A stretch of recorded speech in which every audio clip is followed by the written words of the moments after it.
ನಮಸ್ಕಾರ ವೀಕ್ಷಕರೇ, ಸುಹಾಸಿನಿ ಕಾರ್ಯಕ್ರಮಕ್ಕೆ ಪ್ರೀತಿಯ ಸ್ವಾಗತ. ಫಿಲ್ಮಿ ದುನಿಯಾ, ಮಾಯಾಲೋಕ, ಬಣ್ಣದ ಲೋಕ ಅಂತೆಲ್ಲ ಕರಿತೀವಿ. ಫಿಲ್ಮಿ ದುನಿಯಾ ಸಾಕಷ್ಟು ಜನರನ್ನು ಆಕರ್ಷಣೆ ಮಾಡುವಂತಹ ಗ್ಲಾಮರ್ ಲೋಕ ಅದು. ಫಿಲ್ಮ್ ಇಂಡಸ್ಟ್ರಿಯಲ್ಲಿ ಮಹಿಳೆಯರು ಎಷ್ಟು ಮಟ್ಟಿಗೆ ಕೆಲಸ ಮಾಡ್ತಾ ಇದ್ದಾರೆ, ಹೇಗಿದೆ ಮಹಿಳೆಯರಿಗೆ ಫಿಲ್ಮ್ ಇಂಡಸ್ಟ್ರಿಯಲ್ಲಿ ಸ್ಥಾನ, ನಟಿಯಾಗಿರಬಹುದು, ಕೊರಿಯೋಗ್ರಾಫರ್ ಆಗಿರ್ಬೋದು, ನಿರ್ದೇಶಕಿ ಆಗಿರ್ಬೋದು, ಮಹಿಳೆ ಸಹ ನಟಿಯಾಗಿ ಇರ್ಬೋದು, ಮಹಿಳೆ ಫಿಲ್ಮ್ ಇಂಡಸ್ಟ್ರಿಯಲ್ಲಿ ಹೇಗಿದ್ದಾಳೆ, ಹೇಗೆ ಸರ್ವೈವ್ ಆಗ್ತಿದ್ದಾಳೆ, ಫಿಲ್ಮ್ ಇಂಡಸ್ಟ್ರಿಯಲ್ಲಿ ಮುಂದೆ ಬರಬೇಕು, ಹೆಸರು ಮಾಡಬೇಕು, ಖ್ಯಾತಿ ಗಳಿಸಬೇಕು ಅಂದರೆ ಏನು ಮಾಡಬೇಕು, ಹೇಗಿರಬೇಕು ಫಿಲ್ಮ್ ಇಂಡಸ್ಟ್ರಿಯಲ್ಲಿ ಮಹಿಳೆ, ಇದೇ ಬಗ್ಗೆ ಇವತ್ತು ಸುಹಾಸಿನಿ ಚರ್ಚೆ ಮಾಡೋಣ. ಮತ್ತೊಮ್ಮೆ ಕಾರ್ಯಕ್ರಮಕ್ಕೆ ಸ್ವಾಗತ. ನಾನು ನಿಮ್ಮ ಗೆಳತಿ ಸಬೀತಾ.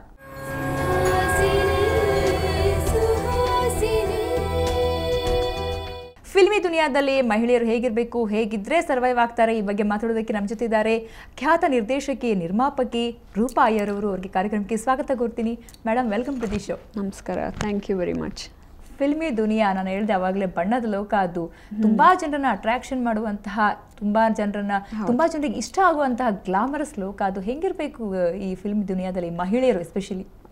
ಅದು ಎಲ್ಲರಿಗೂ ಒಂದು ನೀತಿ ಇರಬೇಕು. ಮಹಿಳೆ ಆಗಲಿ ಪುರುಷ ಆಗಲಿ ಯಾರಾಗಲಿ, ನಾವು ನಿಯತ್ತಿಂದ ಸತ್ಯಧರ್ಮವಾಗಿ ಕೆಲಸ ಮಾಡ್ತಿದ್ದೀವಿ ಅಂತಂದರೆ ಖಂಡಿತ ಅದೆಲ್ಲ ಸರಿಯಾಗಿ ಸಾತ್ವಿಕವಾಗಿ ನಡೀತಾ ಹೋಗುತ್ತೆ.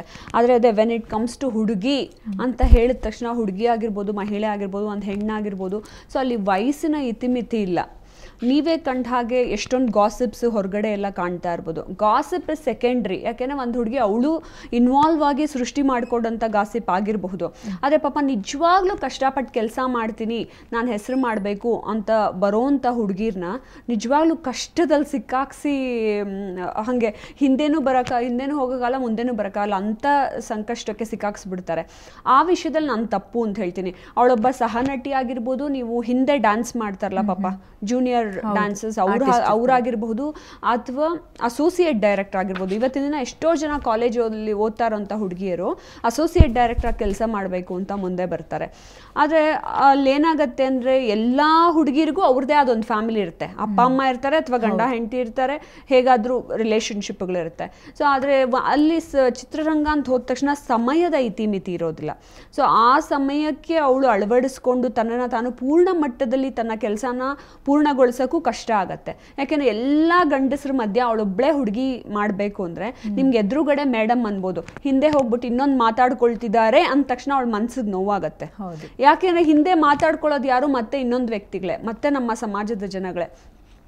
ಅಂದರೆ ಯಾರೋ ಒಬ್ರು ಆಸೆ ಪಟ್ಕೊಂಡು ಬಂದವ್ರಿಗೆ ತುಂಬ ನೋವು ಕೊಡೋ ಅಂಥ ರಂಗ ಅಂದರೆ ನಿಜವಾಗ್ಲೂ ಚಿತ್ರರಂಗ. ಆದರೆ ಒಬ್ಬ ನಿರ್ದೇಶಕಿಯಾಗಿ ನಿಜವಾಗ್ಲೂ ಚಿತ್ರರಂಗದಲ್ಲಿ ಒಂದು ಮಟ್ಟದಲ್ಲಿ ಹೆಸರು ಮಾಡಬೇಕು ಅಂದರೆ ನಿಜವಾಗ್ಲೂ ಎಲ್ಲ ಹುಡುಗಿರಿಗೂ ತುಂಬ ಕಷ್ಟ. ಇವತ್ತಿನ ಚಿತ್ರರಂಗದಲ್ಲಿರೋವಂಥ ಮಹಿಳಾ ನಿರ್ದೇಶಕಿಯರು ಎಲ್ಲರಿಗೂ ಒಂದು ಬ್ಯಾಕ್ ಸಪೋರ್ಟ್ ಇದೆ. ಅಂದರೆ ನನ್ನ ವಿಷಯ ನಾನು ಹೇಳ್ತಾ ಇದ್ದೀನಿ, ಬೇರೆಯವ್ರಿಗೆಲ್ಲ ಬ್ಯಾಕ್ ಸಪೋರ್ಟ್ ಇದೆ. ಯಾವುದೋ ಒಂದು ಚಿತ್ರರಂಗದಿಂದ ಫ್ಯಾಮಿಲಿಯಿಂದಾನೇ ಬಂದಂಥ ವ್ಯಕ್ತಿ ಮಾಡಬಹುದು, ಅಥವಾ ಅವ್ರ ಹಿಂದೆ ಒಂದು ದೊಡ್ಡ ವ್ಯಕ್ತಿ ನಿಂತ್ಕೊಂಡು ಅವ್ರನ್ನ ಮುಂದೆ ಇಟ್ಕೊಂಡು ಅವ್ರಿಗೆ ನಿರ್ದೇಶಕಿ ಆಗು ಅಂತ ಹೇಳ್ಬೋದು. ಆದರೆ ನಾನು ಬಂದಾಗ ನಾನು ಚಿತ್ರರಂಗದವಳಲ್ಲ. ನನ್ನ ಫ್ಯಾಮಿಲಿಯಲ್ಲಿ ಯಾರೂ ಇರಲಿಲ್ಲ, ನಮ್ಮ ತಂದೆ ತಾಯಿ ಆಗಲಿ ಯಾರಾದರೂ. ಇವಾಗ ನಮ್ಮ ಅಕ್ಕ ನಟಿಸ್ತಾ ಇದ್ದಾರೆ. ನಮ್ಮ ಅಕ್ಕ ಅಂದರೆ ನಮ್ಮ ಜನ್ರೇಷನಲ್ಲಿ ನಾವು ಶುರು ಮಾಡ್ಕೊಂಡ್ವಿ. ಈ ಹಠ ಇಟ್ಕೊಂಡೆ ನಾನು ಚಿತ್ರನ ಮಾಡಬೇಕು. ಆದರೆ ಸಮಾಜಕ್ಕೆ ತಿಳುವಳಿಕೆ ಕೊಡುವಂಥ ಚಿತ್ರಗಳನ್ನ ಮಾತ್ರ ಮಾಡಬೇಕು. ಯಾಕೆಂದರೆ ಚಿತ್ರರಂಗ ವ್ಯವಹಾರ ಮಾತ್ರ ಅಲ್ಲ, ಅದು ತುಂಬ ದೊಡ್ಡ ಮಟ್ಟದಲ್ಲಿ ಪರಿಣಾಮ ಬೀರುತ್ತೆ ಜನಗಳ ಮೇಲೆ.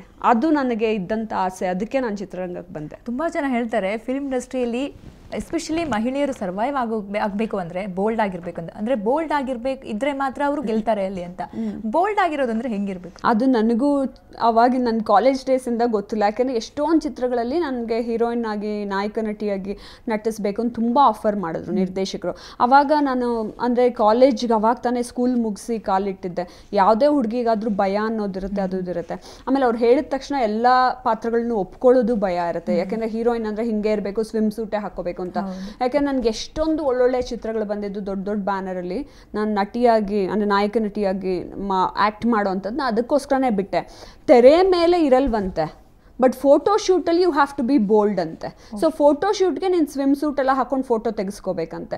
ಆದರೆ ನನಗೆ ಚಿಕ್ಕ ವಯಸ್ಸಿಂದ ಒಂದು ಲಾಜಿಕ್ ಯೋಚನೆ ಬರೋದು. ಲಾಜಿಕಲಿ ನಾವು ಯಾಕೆ ಅದನ್ನು ಮಾಡಬೇಕು? ಇವಾಗ ಸ್ಕ್ರೀನ್ ಮೇಲೆ ಬರಲಿಲ್ಲ ಅಂದರೆ, ಇವಾಗ ನಿಮಗೇನೋ ಅಲ್ಲಿ ಬಂತು ಅಂದರೆ ಒಂದು ಆರ್ಟ್ ಫಿಲ್ಮಲ್ಲಿ ಬೇರೆ ಥರದಲ್ಲೆಲ್ಲ ತೋರಿಸ್ತಾರೆ, ಎಕ್ಸ್ಪೋಸ್ ಮಾಡೋದಿರುತ್ತೆ, ಆ ಥರ ಎಲ್ಲ ಇರುತ್ತೆ. ಅಥವಾ ಕಮರ್ಷಿಯಲ್ ಫಿಲ್ಮ್ಗಳಲ್ಲೂ ಎಲ್ಲಾನು ಇಟ್ಟಿರ್ತಾರೆ. ಫಿಲ್ಮ್ಗೆ ಅದು ಪೂರಕವಾಗಿದ್ದರೆ, ಕತೆಗೆ ಪೂರಕವಾಗಿದ್ದರೆ, ಆ ನಾಯಕ ನಟಿಯ ಕತೆನೇ ಜೀವನ ಕತೆ ಆ ರೀತಿ ಹೋಗುತ್ತೆ ಅಂದರೆ ಅದನ್ನ ಒಪ್ಕೊಳ್ತೀನಿ ನಾನು. ಫೋಟೋ ಶೂಟ್ಗೆಲ್ಲ ಯಾಕೆ ಹುಡುಗಿರ್ಗೆ ಆ ಥರ ಎಕ್ಸ್ಪೋಸ್ ಮಾಡ್ತಾರೆ?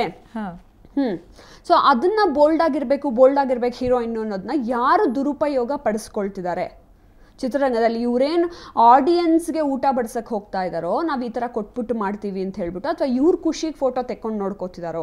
ಸೊ ಇದೆಲ್ಲ ಪ್ರಶ್ನೆಗಳು ಬಂದರೆ ನಾನು ಎಲ್ಲ ಚಿತ್ರಗಳನ್ನೂ ರಿಜೆಕ್ಟ್ ಮಾಡ್ತಾ ಹೋದೆ. ನನಗೆ ಬೇಕಾಗಿಲ್ಲ. ಬೋಲ್ಡ್ ಆಗಿರಬೇಕು ಅಂತಂದರೆ ಬೋಲ್ಡ್ ನಿಮ್ಮ ಭಾವನೆಯಲ್ಲಿರಬೇಕು, ನಿಮ್ಮ ಮಾತಲ್ಲಿರಬೇಕು, ನಿಮ್ಮ ನಡವಳಿಕೆಯಲ್ಲಿರಬೇಕೇ ಹೊರತು ಎಕ್ಸ್ಪೋಸ್ ಮಾಡೋದು ಮಾತ್ರನೇ ಶೀಸ್ ಅ ಬೋಲ್ಡ್ ಹುಡುಗಿ ಅಂತ ಹೇಳ್ತಾರಲ್ಲ.